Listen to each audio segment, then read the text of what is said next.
నివాసులో Bharatiya Janata party జిల్లా కార్యదర్శిగా పనిచేస్తాను. బుచ్చిరెడ్డిపాళెంలో ఎక్కడ జాగా ఉంటే అక్కడ పాగా వేసేనే విధంగా R&B స్థలాలైతేవి, స్వాముల స్థలాలైతేవి, దేవాలయాల స్థలాలైతేవి విపరీతంగా ఆక్రమిస్తూ ప్రభుత్వ ప్రాపర్టీని,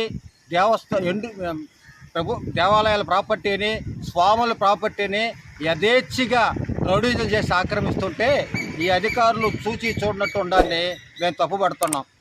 ఈరోజు ఆర్ఎండ్బి రోడ్డు పక్కన ఇల్లు కడితే ఏపీ ప్రమాదాలు జరిగే పరిస్థితి ఉంది. అంతేకాదు రోడ్డు ఇరుకైపోయి ఎంక్రోచ్మెంట్ అప్పుడు వాళ్ళని లేపాలంటే చాలా ఇబ్బంది అవుతుంది. అందుకే ఎక్కడైనా సరే R&B స్థలంలో కానీ, దేవాలయాల స్థలంలో కానీ, దేవస్థానాల స్థలంలో కానీ, స్వాముల స్థలంలో కట్టినా సరే వాటిని వెంటనే తొలగించి ప్రజలకు సహకరించాలని చెప్పి డిమాండ్ చేస్తున్నాం.